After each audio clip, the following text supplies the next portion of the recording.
A empezar para que no se nos haga más tarde. Ya el tiempo es importante. Vamos a orar antes de comenzar. Padre, en el nombre de Jesús te bendigo, te doy las gracias, Señor, por tu amor, por tu misericordia, por... Tú eres bueno, Señor, y nos das la posibilidad, Señor, de poder compartir de estos temas, Señor, poder aprender de tu verdad, Señor, de las cosas que tú has preparado, Señor, para que nosotros seamos libres. Tu palabra dice de que hemos sido llamados a libertad, que has hecho un pacto, Señor, con nuestro Padre de la fe, Abraham, que seríamos libres de nuestros enemigos y te serviríamos sin temor. Que esto sea el inicio, Señor, de un proceso de libertad más profundo en cada uno de nosotros. Yo te ruego que me des tu unción, tu sabiduría, Señor, y tu gracia para poder fluir, Señor, con tu poder. Que tu palabra despierte, liberte, que pueda derribar estructuras y edificar estructuras nuevas según lo que dice tu palabra, Señor. Y principalmente que abra nuestros corazones para escudriñarnos y ver la necesidad que tenemos de ser completamente libres. En el nombre de Jesús, amén. Amén, amados. Bueno, como ustedes pueden ver ahí, voy a hacer un pequeño resumen, ¿cierto? De lo último que alcanzamos a ver la clase pasada de esta sección, que es cómo entran los demonios, para poder entender nosotros cómo entran los demonios, ¿cierto? Porque ya respondimos si un cristiano puede tener demonios o no, y llegamos a la conclusión bíblica de que el cristiano puede tener demonios, pero no puede ser poseído por ellos, ¿no? Porque el control, el timón del ser humano, ¿cierto? Es el espíritu y somos propiedad del Señor Jesucristo. Dios tiene el derecho legal de estar en nosotros y de gobernarnos porque hemos sido legalmente, somos miembros de su reino, como está escrito en Colosenses 1, hemos sido trasladados de la potestad de las tinieblas, ¿cierto?, al reino de su amado Hijo por la redención en su sangre. O sea, pero aún así el diablo, que opera en ilegalidad, ¿cierto?, puede tener influencia sobre nosotros o puede contaminarnos si nosotros lo dejamos, pero ya, ¿cierto?, ya no nos puede poseer, porque hemos sido poseídos desde un punto de vista, ¿cierto?, por Dios, en el sentido que Él vive en nuestro espíritu. Ya vimos, ¿cierto?, cómo es posible que un demonio pueda estar en un creyente que tiene el Espíritu Santo, eso ya está claro. Y vimos en el masterclass de la clase pasada, ¿cierto? Principios básicos que tenemos que entender bíblicos. Solamente voy a hacer un resumen. El primero es el principio de la causalidad. Todo tiene una causa.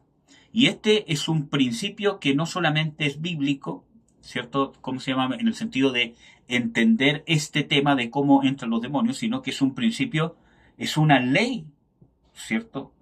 Una ley espiritual, que uno podría decir, que rige toda nuestra naturaleza, ¿cierto? Todo tiene una causa, nada es porque sí, ¿ya? Incluso yendo a, si yo tengo un dolor físico, ¿cierto? En un codo, por ejemplo, por algo es, ¿cierto? El cuerpo no produce dolor porque sí, sino que el dolor fue algo creado por Dios en nuestro cuerpo, ¿cierto? Todos los sensores, ¿cierto?, que captan el dolor o captan una señal, ¿cómo se llama?, nociceptiva, y la transforman en mi cerebro como una percepción del dolor, es un mecanismo de defensa para que yo sepa que estoy haciendo algo que me puede dañar, por ejemplo. Entonces, vemos de que todo tiene una causa, nada es porque sí. Las maldiciones, las infecciones de demonios, todo tiene una causa. Y ese principio nosotros lo tenemos que entender, de que es como el árbol, si yo siembro una semilla, me va a salir el árbol de esa semilla. Si yo estoy sembrando, estoy actuando, mi forma de ser es carnal, ¿qué voy a cegar de la carne? Corrupción, como dice en las escrituras, ¿ya? La raíz, también vimos el tema de la raíz, ¿cierto? De que todo tiene una raíz, todo tiene un origen y hay que entender este concepto como la raíz, como lo que influencia, como lo que alimenta, como lo que nutre, ¿cierto? Cualquier cosa, las maldiciones, por ejemplo. Hay raíces que provocan maldiciones. La iniquidad es una raíz. Las situaciones no sometidas a la voluntad de Dios son una raíz que van a nutrir mi carácter, mi forma de ser y tarde que temprano me van a estorbar en poder hacer la verdadera voluntad de Dios. Y el concepto de la carne, que yo creo que no lo vamos a repasar otra vez, porque ya vimos, ¿cierto? Pero en la carne obra el mal, como dice en Romanos 7, ¿cierto? Y no puede obrar el bien. La carne no puede hacer la obra de Dios. Gálatas 5:17 dice, y Romanos 8, del 6 al 8 dice de que la carne no se sujeta a la ley de Dios ni tampoco puede. ¿Ya? Entonces, entendiendo también de que en la carne opera la potestad del príncipe de las tinieblas.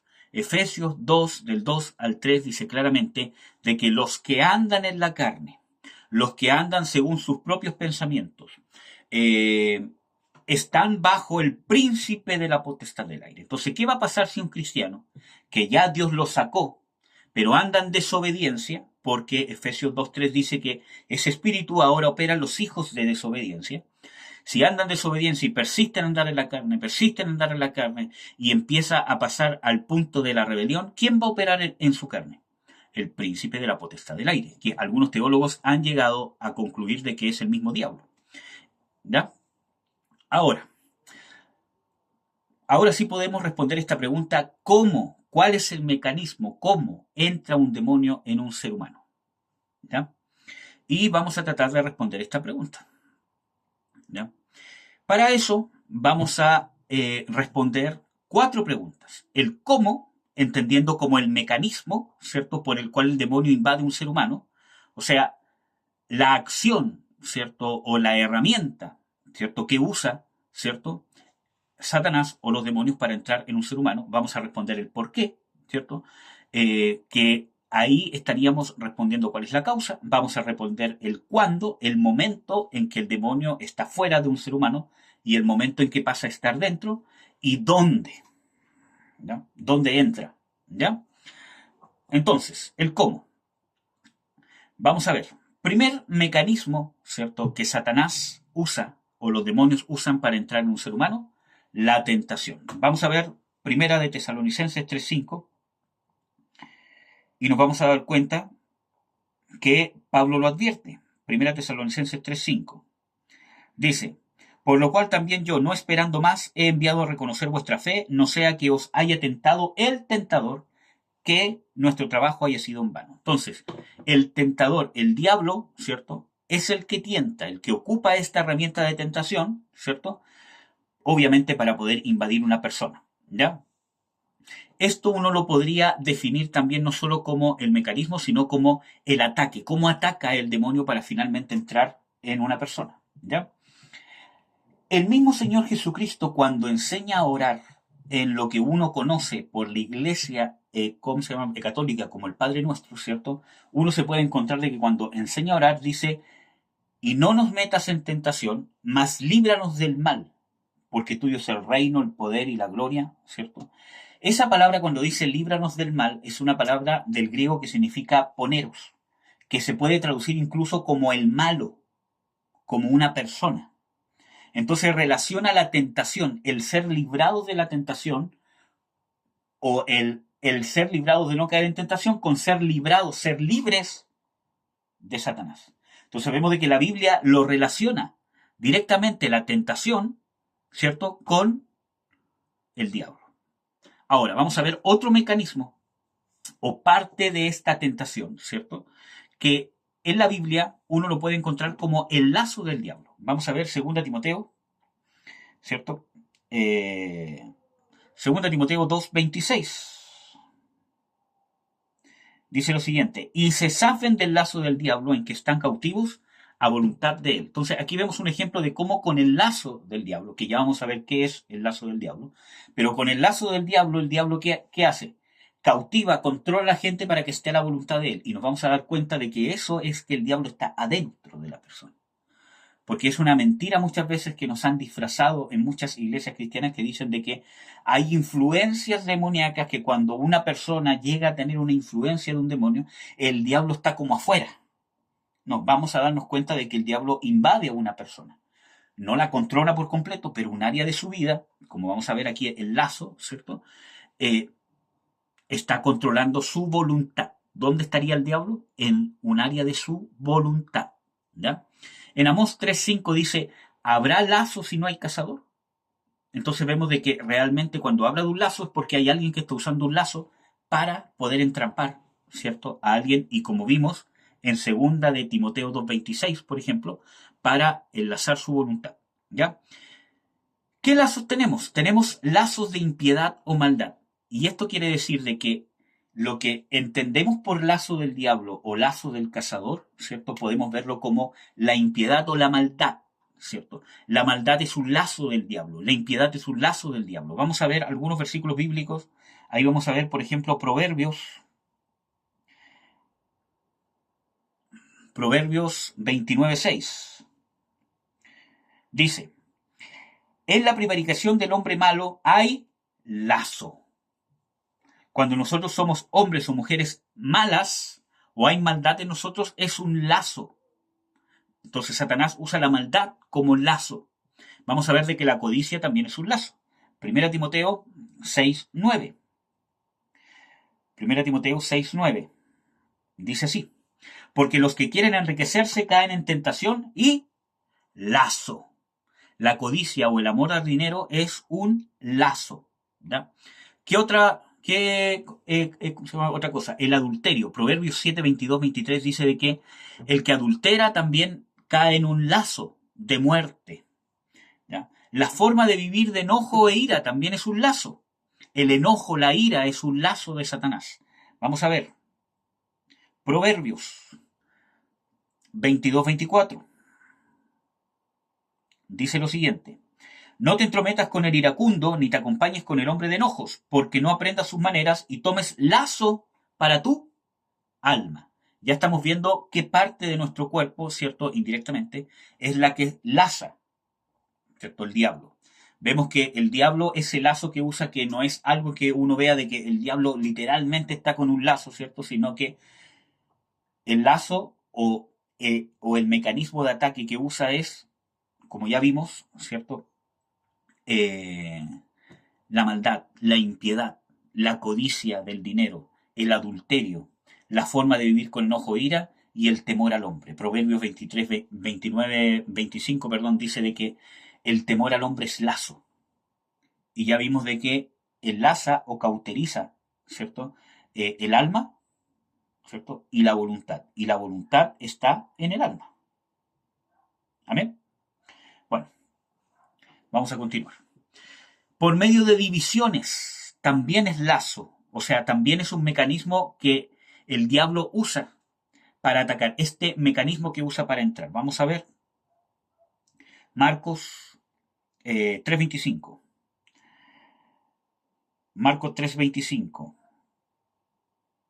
dice, y si alguna casa fuere dividida contra sí misma, no puede permanecer tal casa.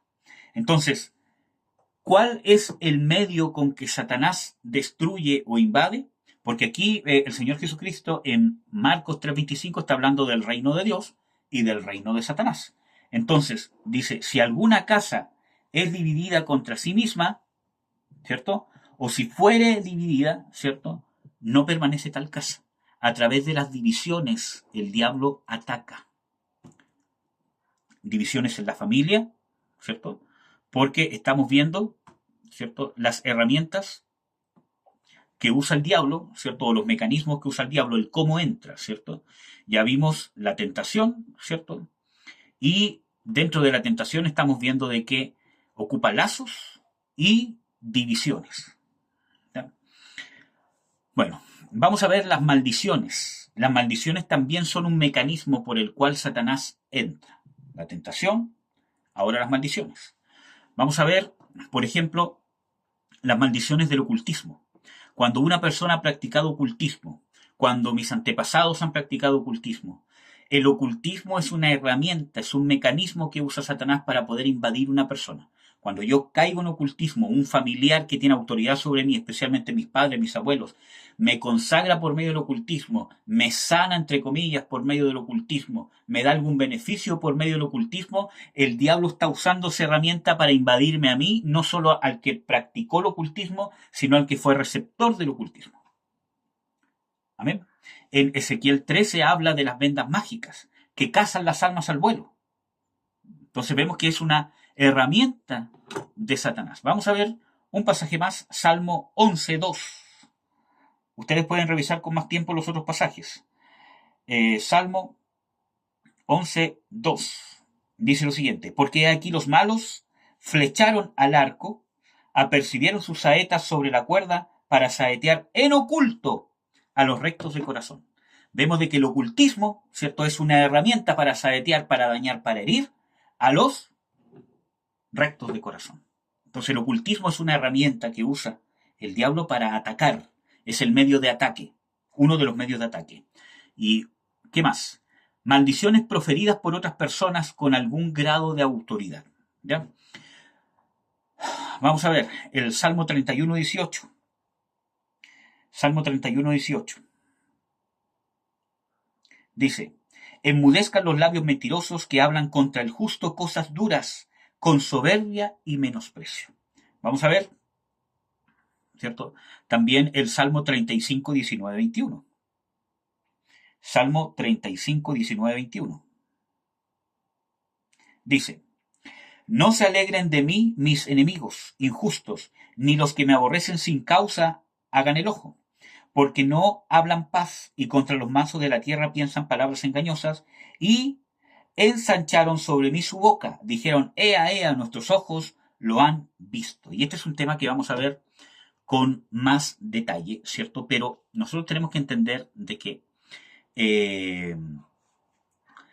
las palabras proferidas o las maldiciones proferidas por otras personas realmente es una herramienta que usa Satanás para invadir una persona, para invadir su alma, un área de su voluntad, un área de su mente, un área de sus emociones.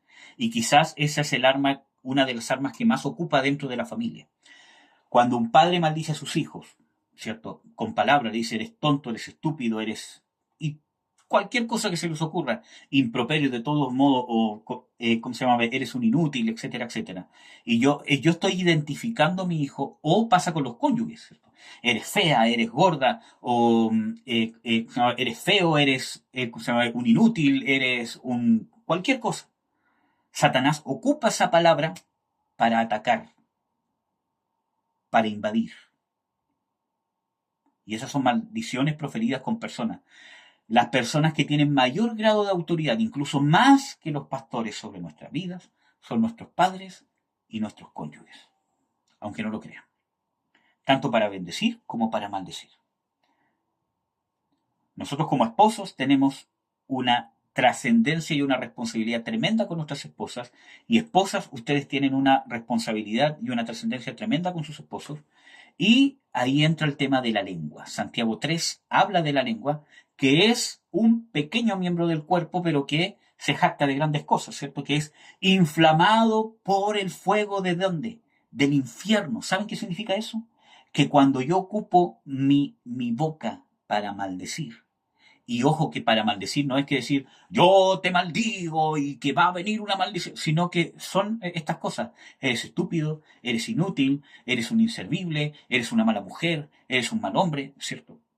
Cuando yo digo esas cosas con maldad, ¿cierto?, obviamente estoy maldiciendo y se está moviendo el infierno en mi boca. Amén. Lo dice literalmente la Biblia. ¿Ya? Ustedes pueden revisar los otros pasajes bíblicos. Otra herramienta, otro mecanismo que usa Satanás para invadir, ¿cierto?, son las opresiones demoníacas. ¿Qué son las opresiones demoníacas? Vamos a ver algunos ejemplos. Los sentimientos agobiantes, sentimientos, y estas son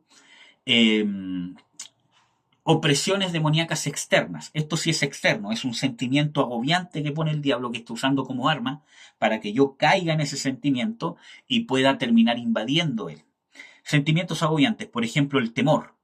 El temor es un arma del diablo, con la cual controla el mundo entero. ¿Ya?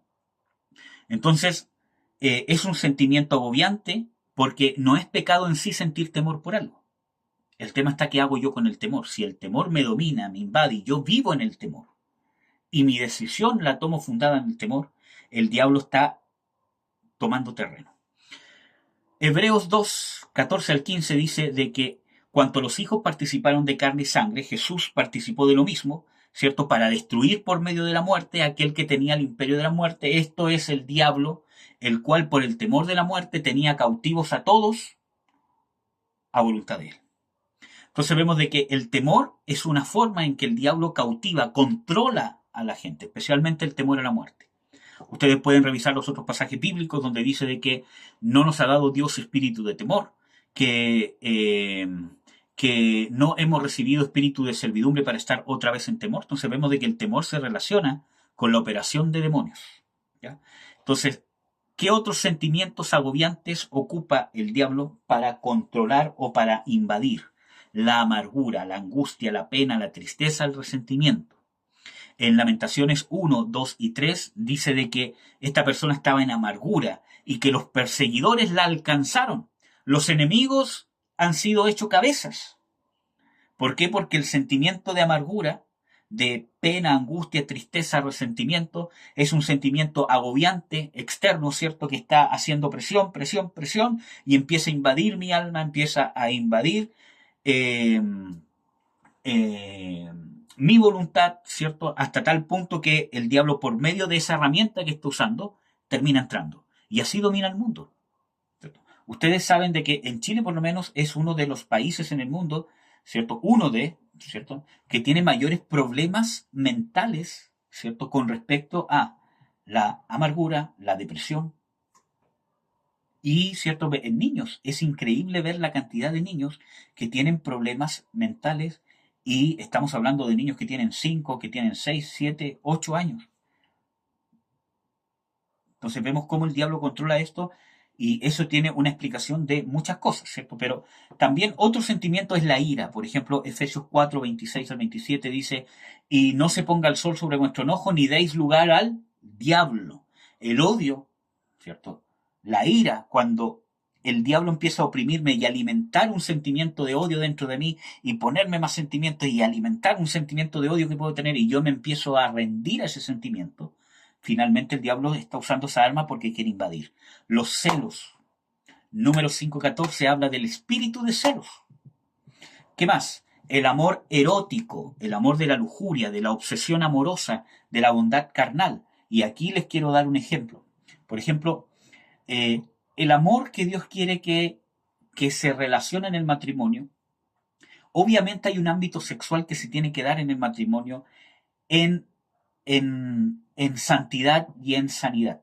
Eso no significa que tengo que ser un santurrón, yo tengo que disfrutar de mi sexualidad con mi cónyuge. Dios la hizo para que uno la pudiera disfrutar, para que, ¿cómo se llama?, pudiera sentir placer, gozo, deleite, orgasmo, ¿cierto? Y todo lo que veamos dentro de los parámetros que Dios ha estipulado, ¿cierto? Y Dios quiere que podamos disfrutarlo dentro de los parámetros que Dios ha establecido con mi cónyuge, ¿cierto? No en abusos, no en obligar, etcétera, etcétera, sino algo mutuo. Sin embargo, ¿cierto? El amor erótico en sí, que tiene que ver con la lujuria, ¿cierto? Con el querer saciarme a mí mismo, querer saciar mi apetito sexual, ¿cierto? Eso, ¿cierto? Es amor erótico y es lujuria y obviamente el diablo ocupa eso, ese sentimiento de amor erótico para poder invadirme. Y esto también se puede dar en el matrimonio como un error. Por ejemplo, si yo solamente quiero estar con mi cónyuge para autosatisfacerme, que obviamente hay un límite, ¿cierto? Donde si yo quiero satisfacer mis deseos sexuales, lo tengo que hacer con mi esposa, obviamente, ¿cierto? Pero en ese deseo que yo quiero satisfacer, tengo que preocuparme de también satisfacerla a ella. No solamente en el coito en sí, ¿cómo se llama? Perdón que sea tan ¿cómo se llama?, explícito, sino el ambiente familiar, el ambiente matrimonial tiene que ser un ambiente que nos satisfaga a ambos, ¿cierto? Para que realmente pueda haber un deleite completo que sea más allá que un acto físico. Ahora, en Génesis 34, 2 al 3 nos encontramos con un hecho importante de un hombre que se enamoró y violó a una mujer, a Dina, esposa, o sea, hija de Jacob. Un joven la vio, la violó y se enamoró. Y ahí dice que se enamoró. La Biblia dice que realmente se enamoró. Pero se provocó una ligadura de alma. Dice, el alma de este muchacho está ligada con la de esta muchacha. Por muy lindo el sentimiento que haya aparecido después en él, ¿cierto? Era un amor perverso, diabólico, que esforzó a otra persona. Por mucho, ¿por qué? Porque cuando pasa este tipo de hechos de abusos, hermanos, Después empieza a haber un sentimiento, especialmente en el abusador, aunque a veces pasa en, ¿cómo se llama? En la víctima también, ¿cierto? De que hay una ligadura de alma. O sea, se enamora, se obsesiona, hay supuestamente sentimientos lindos porque quiere estar con ella, porque ahora la quiere amar, porque ahora la quiere para darle felicidad, todo lo demás. Eso es demoníaco. Entonces, nosotros tenemos que hacer la distinción de que no porque sean sentimientos bonitos necesariamente vienen de Dios. ¿Ya? Y así el mundo, o sea, Satanás en el mundo intenta engañar. En 2 de Samuel nos encontramos con un hecho similar. En 2 de Samuel 13, del 1 al 4, también encontramos a un hombre que se enamoró de su hermanastra. Y literalmente la Biblia aquí dice literalmente que se enamoró. Se enamoró, la amaba y se angustió hasta enfermar. Así de tan enamorado estaba de ella. Resulta que en todo este amor enfermizo que tenía, ¿cierto? Con buenos sentimientos, porque era muy linda, porque era muy bella, porque la encontraba la mejor mujer del mundo, la tomó, la forzó también, y después ese amor se transformó en odio, porque era demoníaco. Entonces tenemos que entender de que no porque hayan sentimientos bonitos, necesariamente son de Dios. Dios aborrece la fornicación, aborrece el abuso sexual. Incluso en las escrituras dice de que el acto del abuso sexual es como cometer homicidio. Así lo compara Dios. Es reo de muerte.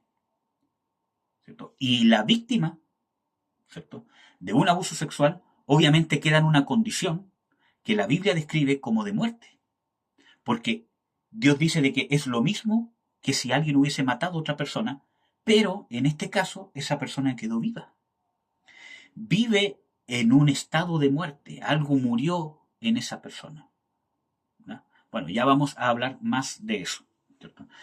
¿Qué más? El espíritu de fornicación. En Oseas 5, ¿cierto? Y en Oseas 4 habla del espíritu de fornicación que cauteriza mi mente, que cauteriza la mente, que cauteriza el juicio, que cauteriza la voluntad. Entonces, nosotros tenemos que ver que no porque yo siento un amor por alguien sea bonito y caiga en fornicación, porque Dios hizo la relación sexual para darse dentro del matrimonio, no fuera del matrimonio, y dentro del matrimonio los parámetros de Dios para que yo lo disfrute.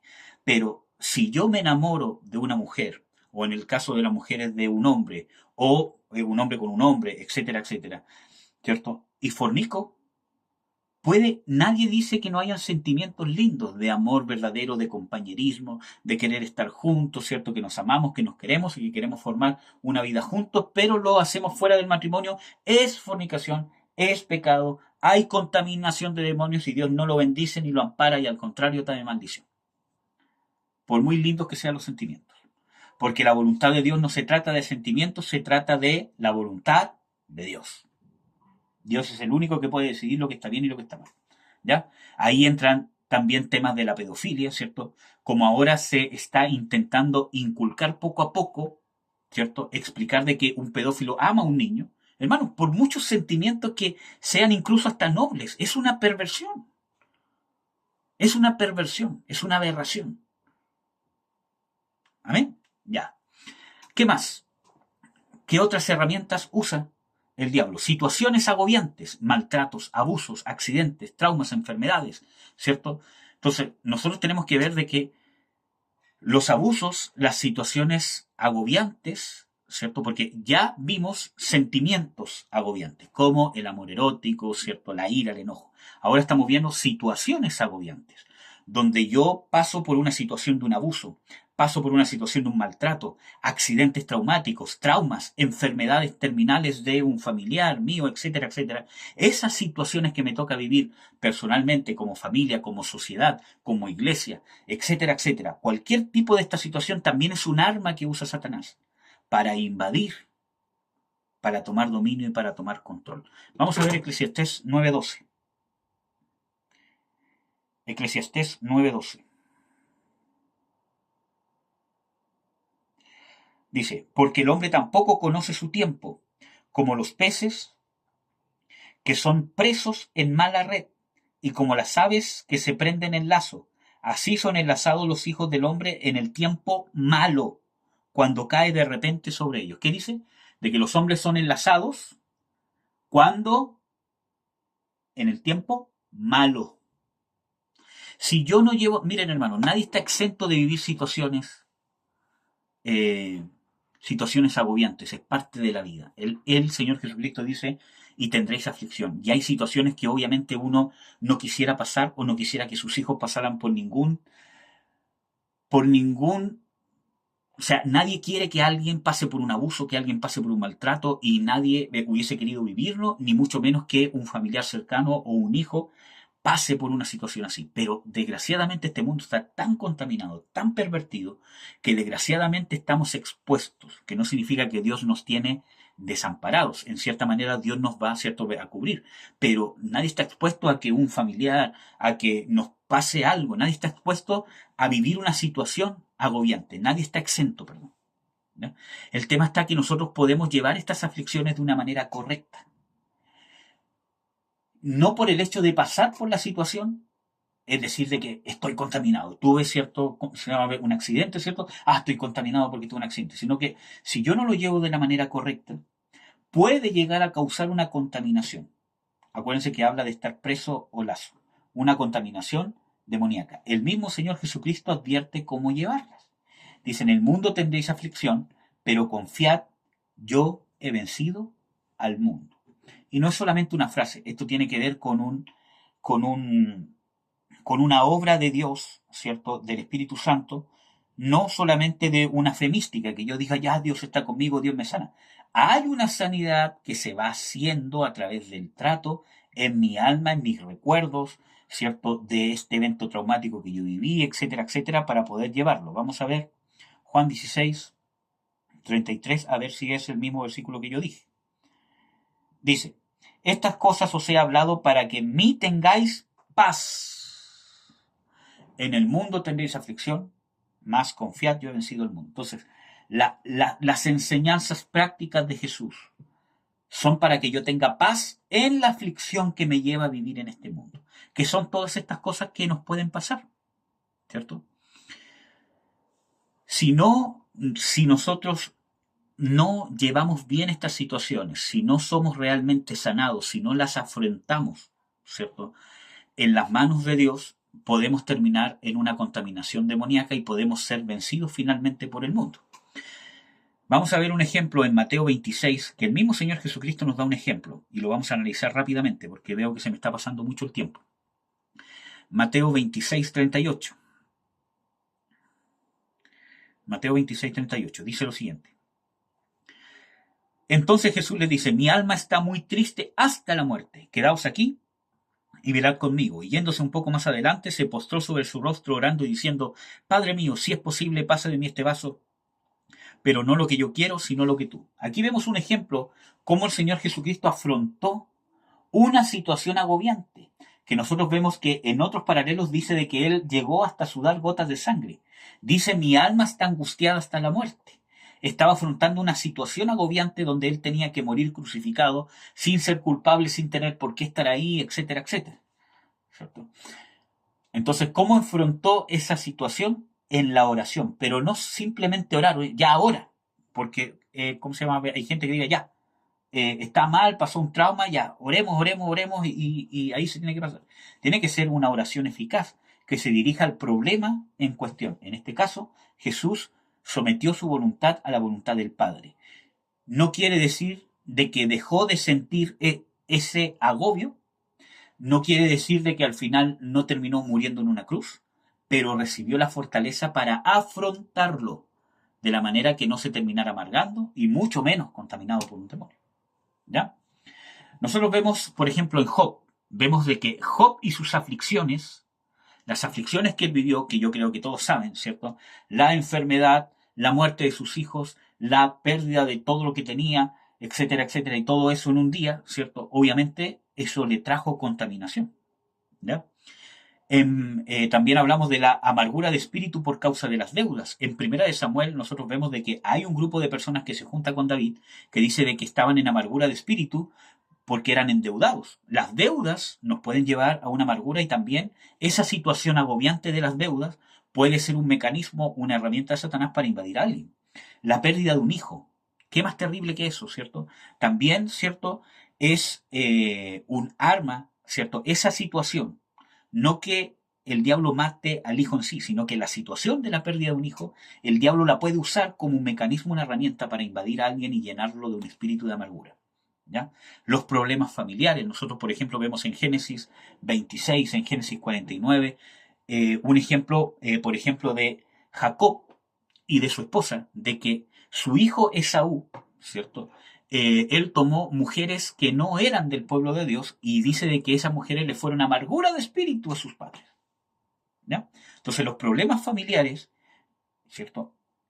Que pueden ser provocados por el diablo, como ya vimos de que él las herramientas que usa son las divisiones, por ejemplo, pero por ejemplo problemas que quizás son problemas cotidianos o que puede ser por un maltrato también, por una situación, pero los problemas familiares, ¿cierto? El diablo los puede usar, cosas que se dan en la vida, los puede terminar usando como herramientas para terminar invadiendo. ¿Qué más? Pensamientos en el corazón. ¿Qué es eso? Ideas o inspiraciones que el diablo pone muchas veces en el corazón.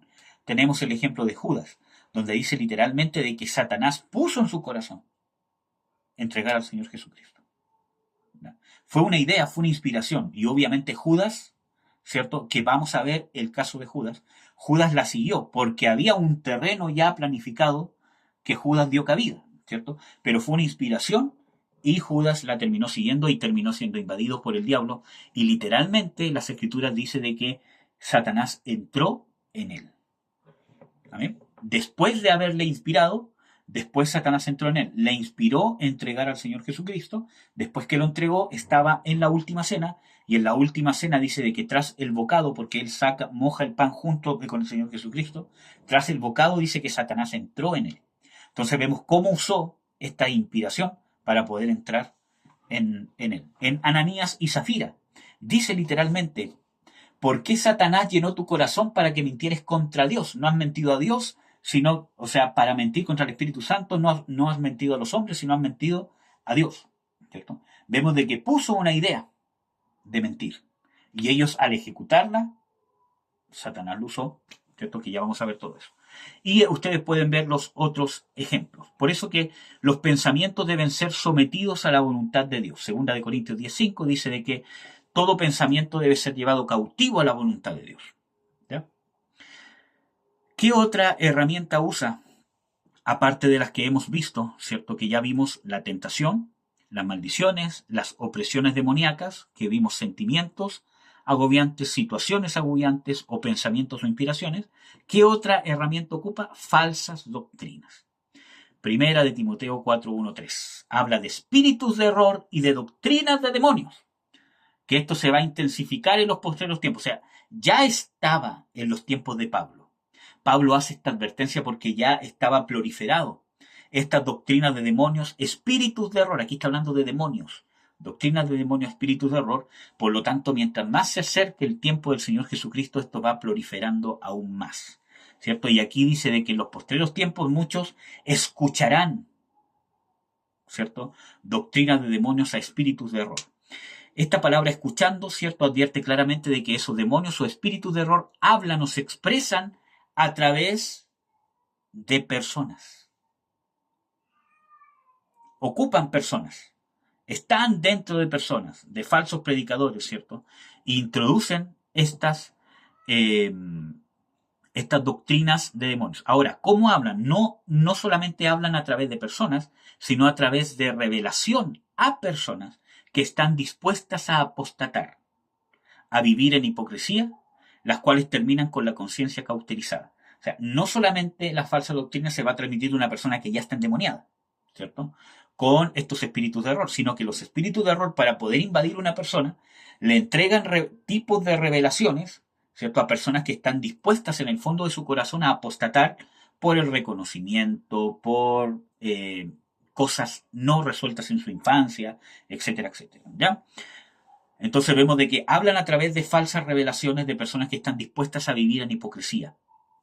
Y terminan esas personas con la conciencia cauterizada. Y obviamente la Biblia en 1 de Juan 4, del 1 en adelante, habla de que hay muchos espíritus que operan en falsos profetas o en falsos ministerios. Entonces, ¿cómo opera, cierto? ¿Cómo operan los espíritus de error?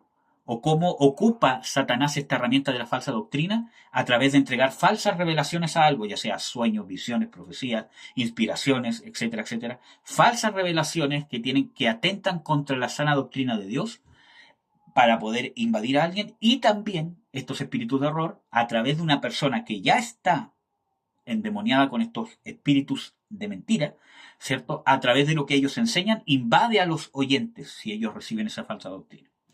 ¿Ya? ¿Qué más? ¿Ya? Usan lo sobrenatural. O sea, estas personas usan lo sobrenatural, los milagros. Nosotros vemos de que, voy a volver un poquito aquí, hablan, ya vimos que por revelaciones, ya vimos que hablan a través de falsos ministerios y usan el poder sobrenatural. Nosotros vemos de que en 2 Tesalonicenses 2, ¿cierto? Habla de que el espíritu del anticristo, todo lo que se mueve con el anticristo, va a venir con operación de señales milagrosas y portentosas según la operación de Satanás. Que no dice de que va a ser una falsa sanidad, sino que realmente va a ser una sanidad, realmente va a ser un milagro, pero el que la va a estar ejecutando va a ser el diablo. Por eso que nosotros tenemos que no conformarnos por la señal en sí. En Marcos 13 también nos advierte de las falsas señales, sino que también nosotros tenemos que ver el origen, lo que lleva, me sujeta a la voluntad de Dios o me aparta. Amén. ¿Qué más? Se basan en reglas humanas y no en Dios, como vemos en este mismo versículo, ¿cierto? Que se basan en reglas humanas, que eso es la religión. Tenemos que ver de que en el tema de las reglas humanas, hermanos, todo lo que sea humano, todo lo que sea carnal, todo lo que persiga el humanismo y hasta cierto punto la psicología, ¿cierto? Porque hay cristianos que son psicólogos y que creo que hacen una buena obra, pero hasta cierto punto el origen, el meollo, ¿cierto? La profundidad de lo que persigue la psicología muchas veces puede ser obrado por el diablo. ¿Por qué? Porque acuérdense de que cuando el diablo habla a través de Pedro y dice, Señor, ten compasión de ti, ¿cierto? Y no vayas a la cruz. Y él dice, apártate de mí, Satanás, porque no pones la mira en las cosas de Dios, sino en las de los hombres. El más humanista de todos los hombres es Satanás.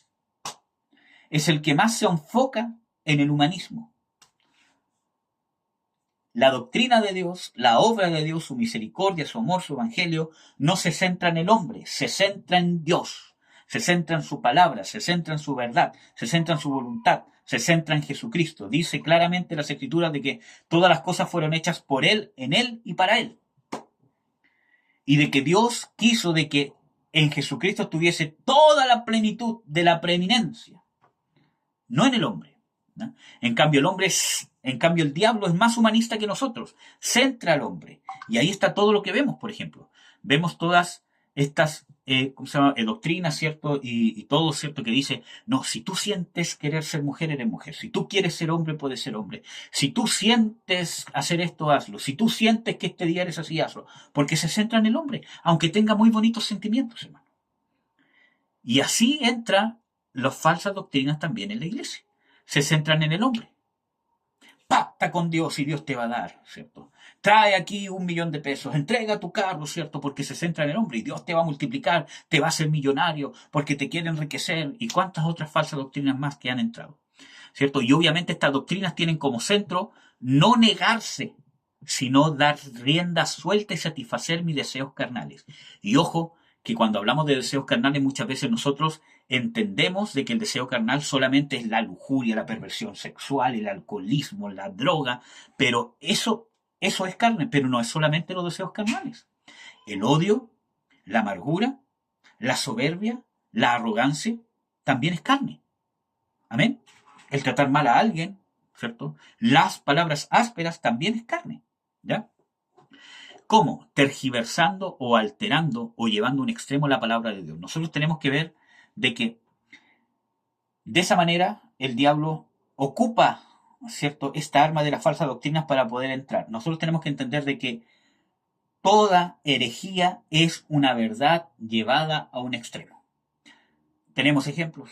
Con Eva, por ejemplo, con que Dios ha dicho que no toques de ningún árbol de los del huerto.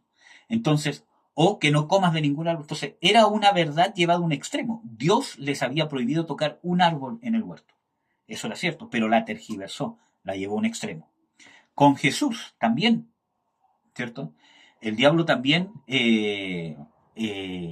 usó la palabra de Dios para tentarlo. Dijo, mira, lánzate de aquí porque escrito está, enviará sus ángeles delante de ti para que no tropieces en pie en piedra.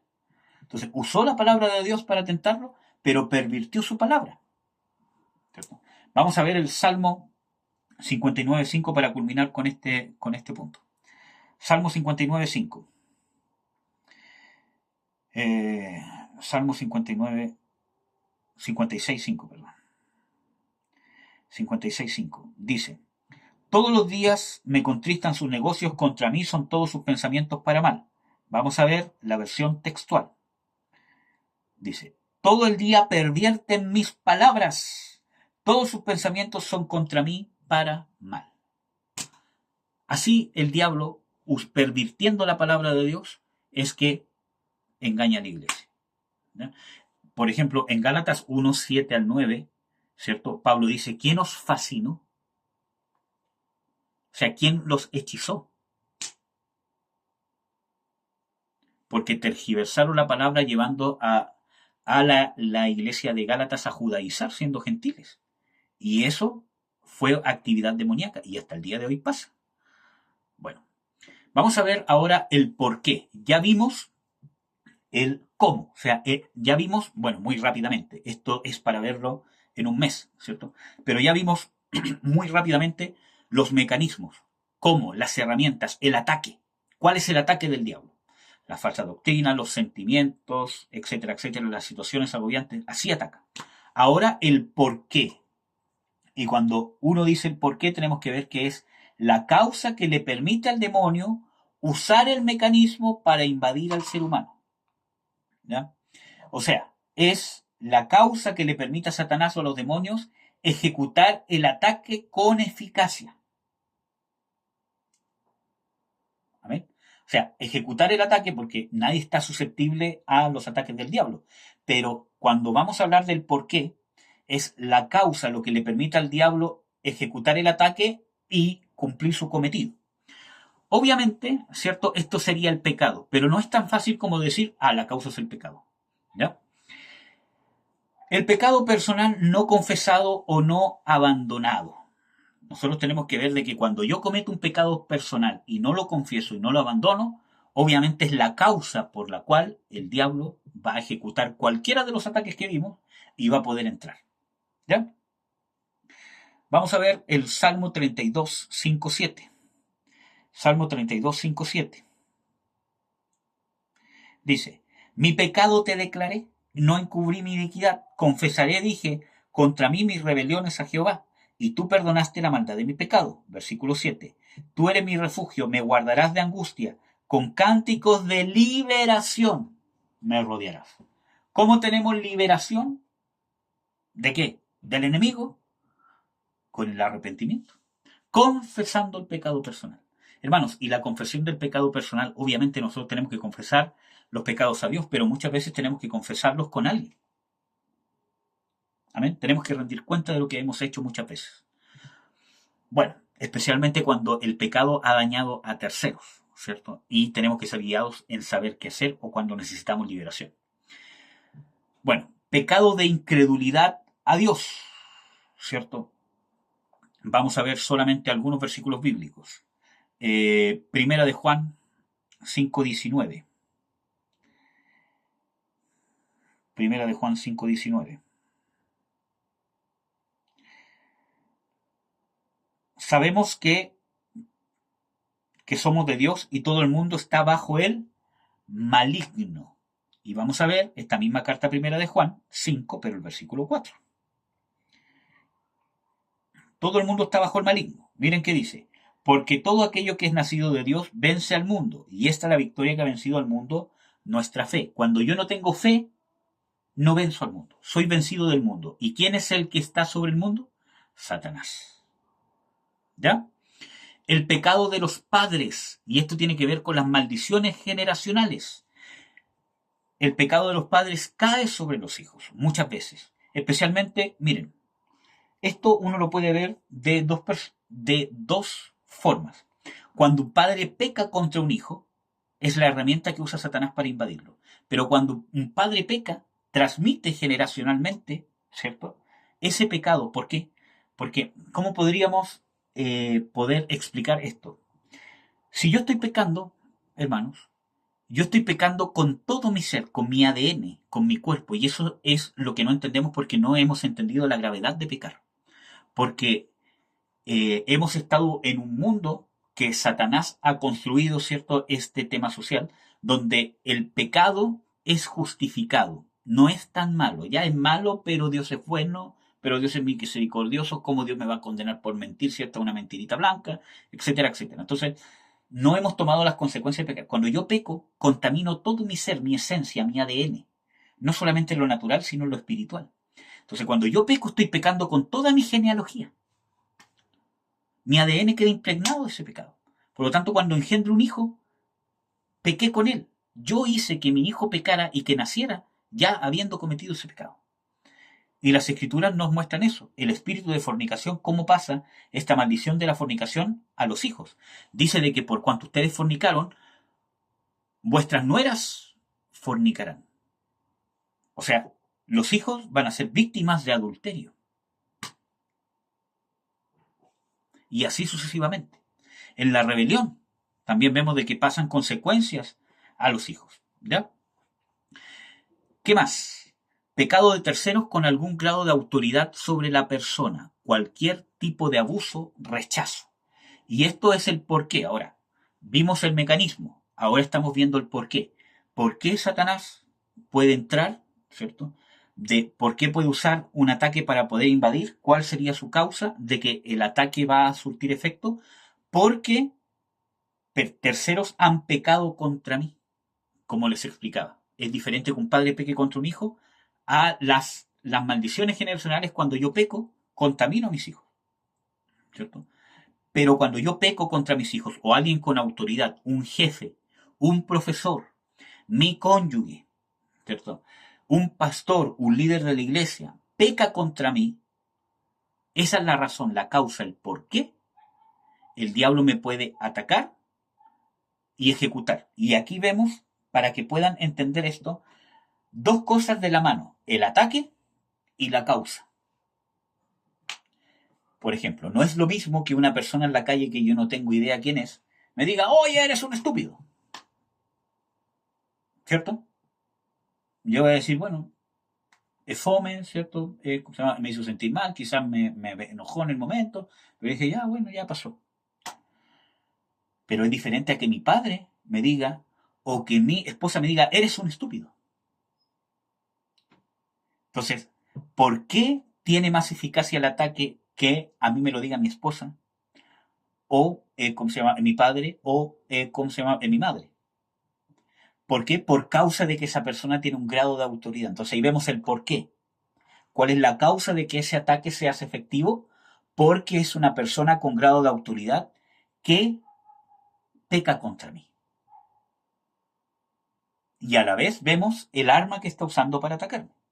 Entonces, los abusos, el rechazo, cualquier tipo de abuso, verbal, físico, sexual, psicológico, ¿cierto? De cualquier persona que tenga algún grado de autoridad conmigo, jefes, profesores, todas esas cosas, sería la causa, ¿cierto?, que ese ataque puede ser efectivo por causa de que la persona que está pecando contra mí tiene algún grado de autoridad sobre mí.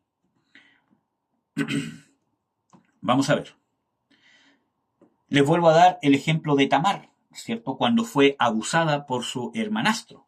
Vamos a ver las consecuencias que le trajo, ¿cierto? En 2 de Samuel 13:19. 2 de Samuel 13:19. 2 de Samuel 13:19. Entonces Tamar tomó ceniza, esto es después de haber sido abusada, y más encima que su hermanastro la echó fuera como si fuese una prostituta, ¿cierto? La echó fuera y la odió después que dijo que la amaba, etcétera, etcétera. Después de eso, Tamar tomó ceniza y la esparció sobre su cabeza, rasgó su ropa de colores, ¿cierto? Y puestas sus manos en la cabeza se fue gritando así, ¡ah! con la ropa rasgada. Entonces, ¿estamos viendo locura? Probablemente.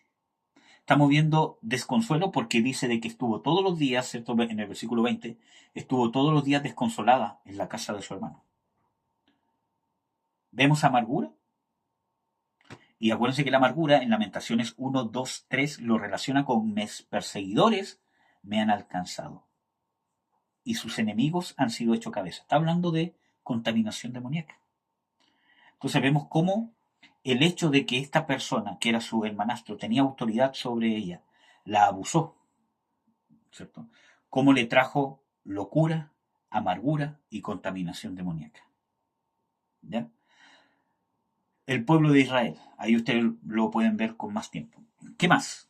La concupiscencia, las pasiones desordenadas es una causa por la cual el diablo me puede contaminar o usar un arma, ¿cierto? Y es la causa por la cual esa arma va a ser efectiva contra alguien. Santiago.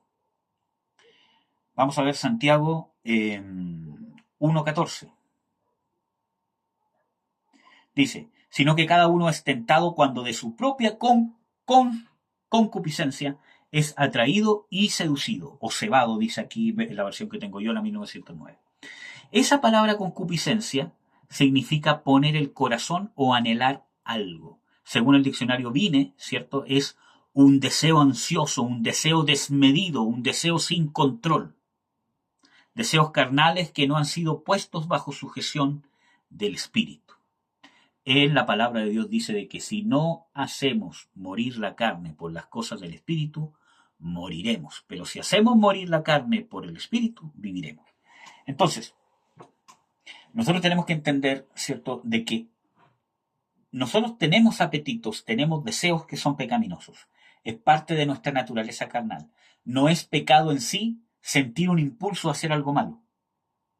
Obviamente yo tengo que reaccionar, ¿cierto? Pero no ese es el pecado en sí, sino porque la palabra de Dios me dice de que, como vimos, ¿cierto?, que tenemos una naturaleza carnal, la cual tenemos que mantener en sujeción a través del Espíritu, a través de la disciplina, etcétera, etcétera, de la disciplina en Dios y usando las herramientas espirituales, la oración, llenarme de la palabra de Dios, dice, ¿cierto?, en las Escrituras, en mi corazón he guardado tus dichos para no pecar contra ti, etcétera, etcétera. Entonces, pero cuando yo le doy descontrol, no los controlo, no los estoy negando, dejo de luchar contra estos deseos, ¿cierto?, carnales, que no solamente es la sexualidad, hermano, el enojo, la ira, la soberbia, etcétera, etcétera. Eso, dice Santiago 1.14, que finalmente voy a ser cebado, voy a ser capturado. Amén. Y la palabra de Dios dice de que la carne codicia, y ocupa esta misma palabra, codicia contra el espíritu. O sea, los deseos que tiene la carne son contra los espirituales o opuestos a los espirituales. ¿Ya?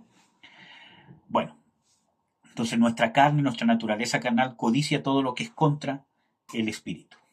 Todo lo que es contra Dios. ¿Ya? Bueno, esta concupiscencia se debe negar y amortiguar. En Colosenses 3.5 nos habla de eso. Lo vamos a revisar. Colosenses 3.5.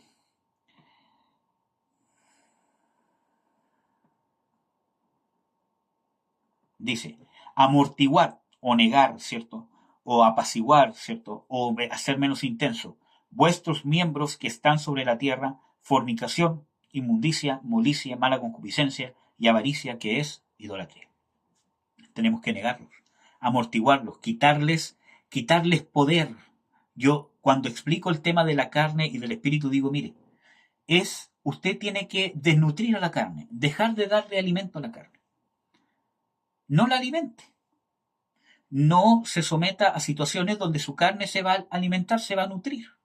Ya sea en el área sexual, ya sea en el enojo, ya sea en la ira, ya sea, ¿cierto?, en la soberbia. Desnútralo. Porque muchas veces hemos visto de que ya tengo que alimentar el hombre nuevo, alimentar el hombre espiritual, pero no solo basta con eso, sino que aparte tengo que cortarle el suministro a la carne. ¿Ya? Bueno. Eso, voy a intentar avanzar más, ¿cierto? Para no quedarme pegado en esto. Entonces, para terminar con esto de la concupiscencia, ¿cierto? Esta concupiscencia, estos deseos desordenados, a través de la tentación, porque nadie es susceptible de ser, o sea, nadie está libre de ser tentado. Nosotros vimos de que es un arma del diablo tentar, ¿cierto? El diablo tentó al Señor Jesucristo, pero el Señor Jesucristo no pecó, ¿cierto? Entonces, ser tentado no es pecar. ¿Cuándo caigo en la tentación? Bueno, entre las cosas que ya vimos, ¿cierto? Pero ¿cuándo caigo en la tentación? ¿Cuándo el diablo con el arma de la tentación puede invadirme? ¿Cuándo es efectiva? Cuando en mí hay deseos o pasiones desordenadas que no he sujetado. La tentación o el arma, que ya vimos cuál es, ¿cierto? Ejerce su efecto para poder invadir. ¿Amén? Bueno, yo quería terminar todo esto hoy, pero no lo vamos a poder terminar. ¿Ya? Ahora, el otro punto. El arma que vimos de, por ejemplo, de las falsas doctrinas. Ya vimos el arma, ¿cierto? Pero ¿por qué esta arma que ya vimos que es por revelación, falsas revelaciones, falsos ministros, señales, prodigios y milagros, ¿cierto? Y todo lo demás, ¿cierto? ¿Cuándo esa arma es efectiva en un creyente? Porque yo puedo oír a un falso ministro porque llegué a un lugar, porque abrí una cuestión, me están predicando una falsa doctrina, pero no por el hecho de haberme encontrado con esto, voy a ser contaminado, ¿cierto? Sino que cuando esa arma, ¿cierto? O por qué puede ser efectiva contra mí. Cuando no creemos que la palabra de Dios es la verdad absoluta. Cuando en mi corazón hay indicios, dudas de que la palabra de Dios es la verdad absoluta, de que la Biblia, desde Génesis a Apocalipsis, es la palabra inerrante de Dios y yo tengo dudas en mi corazón, cuestionamientos en mi corazón, voy a ser víctima tarde que temprano de falsas doctrinas y voy a ser contaminado por espíritus de falsas doctrinas. ¿Cierto? Bueno, para ¿cómo se llama? En la congregación donde, ¿cómo se llama? Estamos, que es bien pequeña, ¿cierto? Yo tuve que dar algunos estudios que no los he profundizado aún, pero, ¿cierto? ¿Cómo se llama? Algunos estudios sobre cómo se ha infiltrado el catolicismo en la iglesia evangélica. Y sacando a jóvenes del catolicismo. ¿Por qué? Porque en este afán demoníaco mundano, si todo está entrelazado, ¿cierto? Los jóvenes de ahora lo cuestionan todo, todo, todo, todo. Todo tiene que ser cuestionado, todo lo que es hecho por los adultos, por los viejos, tiene que ser cuestionado, todo tiene que ser cambiado, todo, todo. Y yo no digo de que uno tiene que tener una perspectiva sana de, obviamente, sopesar todo lo que me dicen y no tragarme todo lo que me digan. Eso hay que hacerlo, ¿cierto? Es parte de, pero, ¿cierto? Cuando se lleva a este extremo, obviamente, termino cuestionando a Dios. ¿Cierto?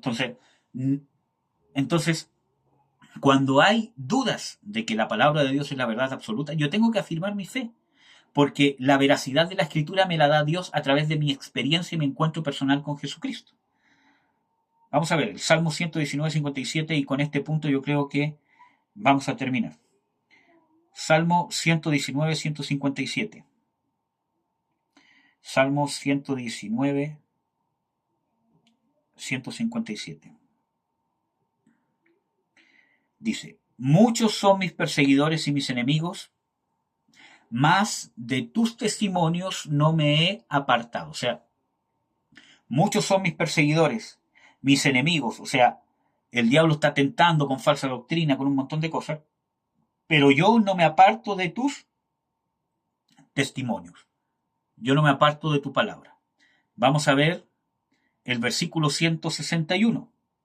Dice, príncipes me han perseguido sin causa, mas mi corazón tuvo temor de tus palabras. Isaías 8:20, y este versículo apréndanselo de memoria. A la ley y al testimonio, si es más que esto, es decir que no les ha amanecido. Y si no les ha amanecido, decir que no tienen la luz de Dios, y como dice en primera de Juan, en Dios no hay ninguna tinieblas, si alguien está en tinieblas, no está en Dios. Así de simple. Amén. Cuando no amamos la palabra de Dios, ni la buscamos para vivir, para que gobierne nuestra vida, ¿cierto? Cuando no amamos la palabra de Dios con todo nuestro corazón, vamos el arma de la falsa doctrina, ya sea por revelaciones, ¿cierto? Por profecías, por sueños, yo voy a ser susceptible a creerlas, porque no amo la palabra. Porque cuando yo amo la palabra, tengo un deleite en la palabra. Amo la palabra de Dios, como dice el Salmo 119.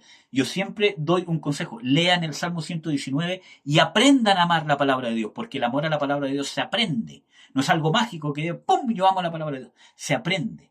Yo tengo que conocer la palabra de Dios, amarla, quererla, ¿cierto? Anhelarla, ¿cierto?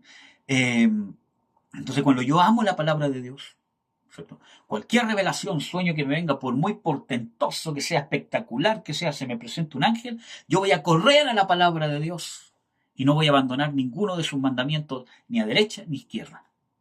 Entonces, cuando no amamos la palabra de Dios o no conocemos la palabra de Dios, cuando no tomamos tiempo para dedicar a leer las escrituras diariamente, las escrituras dicen, miren, nosotros somos hechos reyes y sacerdotes, ¿cierto? Y serán hechos, y que nos gusta ese pasaje, ¿cierto? Y serán hechos reyes y sacerdotes y reinarán con Jesucristo, ¿cierto? Y somos hechos reyes y sacerdotes para anunciar las virtudes de aquel que nos llamó de las tinieblas a su luz admirable. Y decimos, somos reyes, tenemos que decretar, ¿cierto? Tenemos victoria, somos reyes, somos cabeza y no cola, ¿cierto? Y somos reyes, y resulta que en el Antiguo Testamento el rey no solamente tiene privilegios, sino que más que nada tiene responsabilidades, ¿cierto? Y una de esas responsabilidades en la ley, en el Antiguo Testamento dice, y el rey escribirá un manuscrito de toda la ley a mano y lo leerá todos los días de su vida para que no se aparte de ninguno de los mandamientos, ni a derecha ni a izquierda.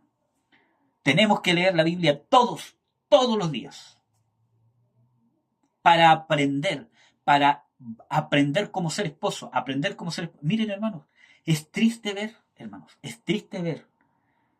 esposas cristianas, esposos cristianos, hijos cristianos, padres cristianos, que en su estudio personal no toman la Biblia para aprender cómo ser esposo, cómo ser padre, cuál es mi función. Por eso que hay tanta disfunción, por eso que las esposas usurpan las funciones que tiene que cumplir el esposo. Las madres usurpan las funciones que tiene que cumplir el padre y el padre usurpa las funciones que tiene que cumplir la madre. Y hay conflictos familiares. ¿Por qué? Porque las esposas y los esposos y los padres y los hijos y quien sea no se preocupan, por ejemplo, de esto. Estoy dando un ejemplo. Un ejemplo. Es para toda la manera de vivir. Solamente estoy dando un ejemplo. ¿Cuánto tiempo has dedicado tú en la Biblia a aprender cómo ser madre, cómo ser padre, cómo ser esposo, cómo ser esposa? Obviamente que si falta el padre, ¿cierto? Obviamente Dios me va a dar la unción a estas mujeres valientes que tienen que tomar este rol, ¿cierto? Me va a dar la unción para poder suplir, ¿cierto? Con amor, con esfuerzo, y yo lo digo porque mi padre y mi madre se divorciaron y mi madre realmente es un ejemplo de mujer que se ha dedicado su vida a sus hijos, a Dios y a sus hijos. Le hicieron acusaciones de un montón de cosas, pero resulta que mi padre a los pocos meses ya tenía otra mujer. Y mi madre, que ella tenía el derecho para buscar un hombre, hacer su vida, ¿cierto? Que quizás está bien, etcétera, etcétera, porque el que se fue él, y bueno, y tantos detalles que hay. Ella se ha dedicado por decisión propia, pudiendo tener el derecho de muchas cosas, por decisión propia, a dedicarse a Dios y a sus hijos. Entonces, obviamente Dios te va a dar la unción para suplir, y más cuando han sido cosas trágicas, ¿cierto? Porque hay separaciones que son por, ¿cómo se llama? Eventos traumáticos, eventos trágicos, ¿cierto? Entonces, bueno, pero el punto es conocer la palabra de Dios, estudiarla, ¿ya? Tenemos que preocuparnos de la sana doctrina. Cuando no nos preocupamos de la sana doctrina o no la queremos seguir, se convierte en un fastidio. En 2 Timoteo dice de que tendrán comezón de oír. O sea, no querrán oír las sanas palabras de doctrina y tendrán comezón de oír fábulas y falsas doctrinas.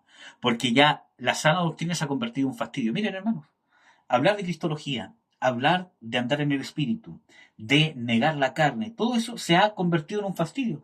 Pero cuando uno habla de profecías, cuando habla de sueños, cuando habla de ángeles, cuando habla de revelaciones, ¿cierto? Cuando habla de prosperidad, ¿cierto? La gente corre, se amontona y llega hasta pagar por eso.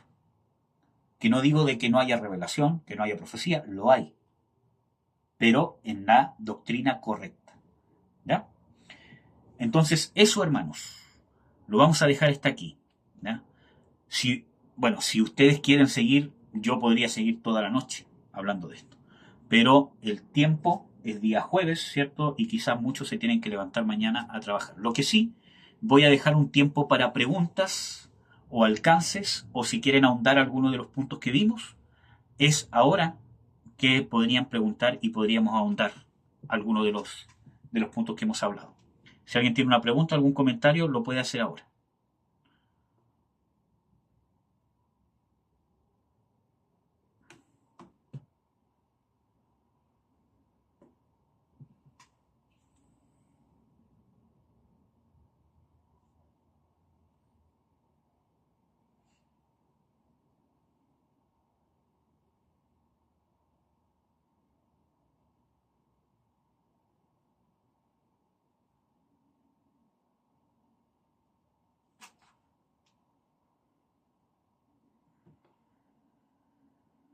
Vamos a...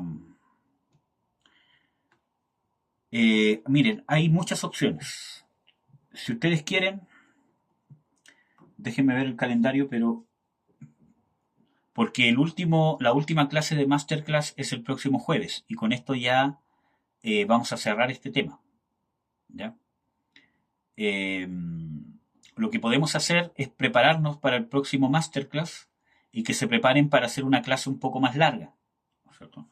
Para hacer una clase de 1 hora y media, porque no vamos a alcanzar en 1 hora a ver lo que nos queda. ¿Ya? Entonces, si ustedes están de acuerdo, el próximo jueves vamos a hacer un masterclass de 1 hora y media. Yo trato de hacerlo de 1 hora a 1 hora 10, ¿cierto? Pero el próximo jueves tendríamos que hacerlo obligadamente de 1 hora y media. Y quizás nos pasemos un poquito más. ¿Ya? Porque este tema, mire, este estudio que yo hice aquí, yo lo hice para CCM Gracia Internacional. Este estudio de cómo entran los demonios.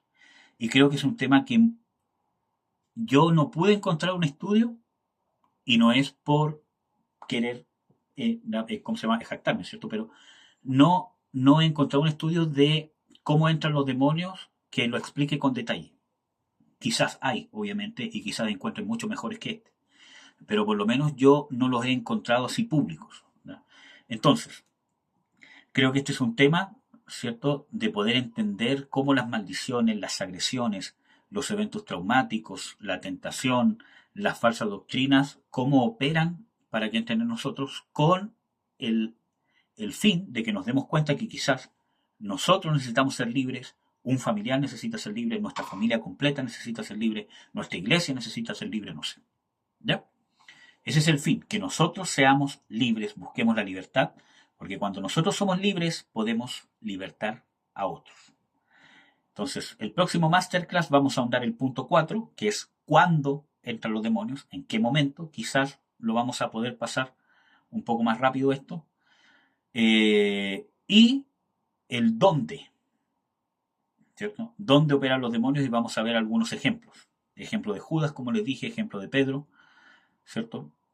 Y después vamos a ver, esto sí lo vamos a tener que ver rápido, ¿cierto? Satanás y sus demonios, ¿cierto? El origen, sus obras, los tipos de demonios que hay, ¿cierto? Las características de los demonios, ¿cierto? Principalmente quiero enfocarme en las clases de demonios, como ustedes pueden ver ahí, ¿cierto? Vamos a hablar de algunos de esos demonios, aunque hay muchos más, ¿cierto? La derrota de los demonios y las clases de demonios, ¿ya? Eso, pero para eso nos vamos a tener que demorar 1 hora y media o más. Así que prepárense el día jueves, si pueden dormir en el día un poquito, duerman un poquito en el día, porque... Así que eso, amados, vamos a orar para terminar. Amén. Padre, en el nombre de Jesús te bendigo, te doy las gracias, Señor, por tu misericordia, por poder compartir este tema. Yo te ruego, Señor, que esto entregue libertad entendimiento, Señor, para analizar lo que estamos viviendo nosotros, lo que está viviendo nuestra familia, nuestra iglesia, nuestra comunidad, nuestra sociedad, nuestro país, etcétera, etcétera. Que podamos comprender que necesitamos ser libres, que tú nos puedes llevar a libertad y nos quieres llevar a libertad, y es más, que hemos sido hechos libres en el sacrificio del Señor Jesucristo. Que esa libertad y esa victoria ya la tenemos ganada. Tenemos que tomarla, Señor. Tenemos que arremeterla, Señor. Como dice en tu palabra, de los violentos es el reino de los cielos y los violentos lo arrebatan. Que podamos tomar, Señor, esa libertad que tú ganaste, pagaste, sufriste en la cruz.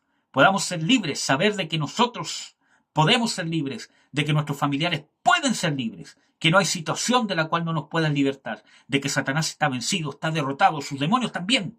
Los deshiciste en la cruz, los desarmaste, como está escrito que los despojaste, le quitaste sus armas, invalidaste sus armas en contra de los hijos de Dios en la cruz, Señor. Yo te pido, Señor, que nos armes, que se empiece a mover en nosotros un espíritu de libertad, en nosotros y en nuestras familias, Señor. En el nombre de Jesús. Amén. Amén, amados.